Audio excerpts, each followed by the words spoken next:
নগাঁও বিষ্ণুনগৰত এখন বাহনক কেন্দ্ৰ কৰি উত্তপ্ত পৰিস্থিতি। বুধবাৰে ৰঞ্জিত ৰয় নামৰ ব্যক্তিজনে নিজৰ ব্যৱসায়ী প্ৰতিষ্ঠানৰ সন্মুখত এখন বাহন ৰখাই থোৱা প্ৰত্যক্ষ কৰি বাহনখনৰ স্বত্বাধিকাৰী জোনমণি সিঙক অৱগত কৰে।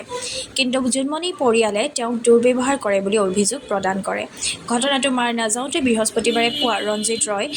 ব্যৱসায়ী প্ৰতিষ্ঠানৰ পৰা জোনমণি সিঙৰ পৰিয়ালে ৰঞ্জিতক টানি আজুৰি মাৰধৰ কৰাৰ লগতে চোকা অস্ত্ৰৰে প্ৰহাৰ কৰাৰ লগতে কেইবা হাজাৰ টকা লৈ যায় বুলি অভিযোগ উত্থাপন কৰিছে ৰঞ্জিতে। বৰ্তমান ৰঞ্জিত ৰয়ক নগাঁৱৰ এখন ব্যক্তিগত চিকিৎসালয়ত চিকিৎসাধীন। সমগ্ৰ ঘটনা জানিব পাৰি আজি বিষ্ণুনগৰৰ স্থানীয় ৰাইজে জোনমণি সিঙৰ ঘৰৰ সন্মুখত প্ৰতিবাদ সাব্যস্ত কৰে।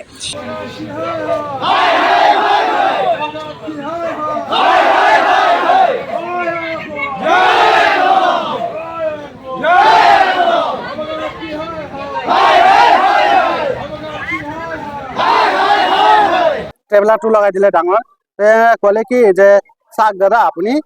মোৰ দোকানটো বন্ধ হৈ যাব অলপ পিছতকে আপুনি ট্ৰেভেলাৰটো লগাই দিব নহ'লে মোৰ দোকানটো ঢাক খাই যায় মানুহবিলাক দেখা নাপায় কাষ্টমাৰটো ভাবে কি দোকান বন্ধ হৈ গ'ল তো ইহঁতে কি কৰিলে সেইদিনা কাজিয়া লাগি গ'লে পুৰা আৰ্গুমেণ্ট কৰি ল'লে বৰ বেয়া এই পোৱালি এটা ইমান মাকৰ গালি দি আছে ইমান সৰু পোৱালি তাক মই ক'লো যে ঐ তুম পঢ়াই কৰো তুম কিয় গালি দে ৰা হে यही শিখ ৰা সি আকৌ গালি দি আছে পিছত কি হ'ল গাড়ীখন লগালে গাড়ীটো লগোৱাৰ পিছত কি কৰিলোঁ আমি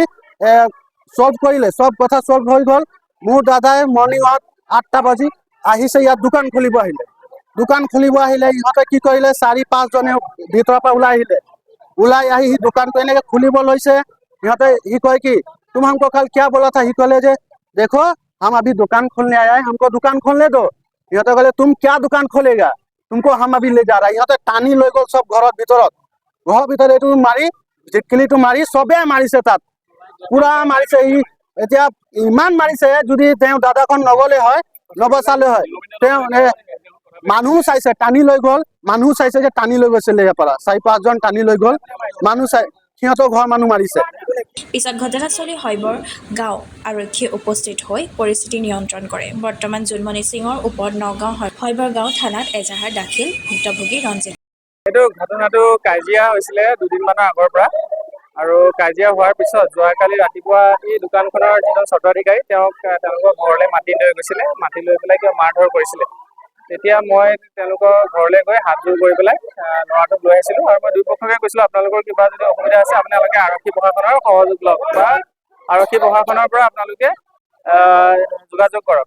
তেওঁ দুয়োপক্ষই আৰক্ষী প্ৰশাসনৰ যোগাযোগ কৰিছে বুলি শুনিছোঁ কিন্তু কথাটো হৈ গ'ল কি যিসকলে ভিকটিম যিসকলৰ লগত অন্যায় হৈছে বুলি ৰাইজে দাবী কৰি আছে আৰক্ষীয়ে তেওঁলোককে ওলোটাই আকৌ ভাবুকি দিয়া বুলি এটা অভিযোগ উত্থাপন হৈছে গতিকে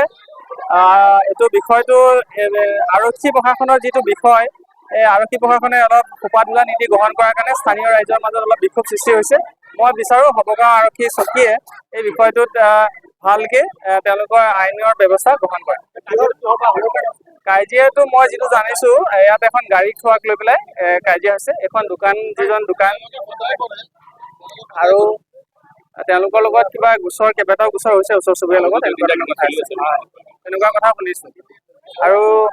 কালি পুলিচ প্ৰশাসনে মোৰো ইণ্টাৰভিউ লৈছে তাতে তেওঁলোকে কৈছে যে আপোনালোকে কিবা ৰেপ কৰাৰ কথা শুনিছে নেকি এজন আৰক্ষী বিষয়াই মোক সুধিছে তো হয়তো তেওঁলোকে এটা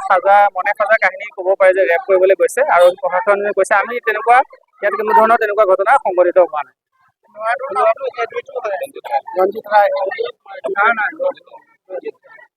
ৰঞ্জিত ৰায় যিজনক মাৰিছিলে তেওঁৰ নাম ৰঞ্জিত ৰায় চিকিৎসাধীন মানে স্থানীয় ৰাইজৰ মাজত এটাই খুব আৰক্ষী প্ৰশাসনে ভালকে কাম কৰা নাই সেইকাৰণে আৰক্ষী প্ৰশাসনে ওলোটাই পুলিচ প্ৰশাসনে স্থানীয় যুৱকসকলকহে উঠাই নিম বুলি কৈছে এইবিলাক কথাক লৈ পেলাই স্থানীয় ৰাইজৰ মাজত অলপ খং আহিছে।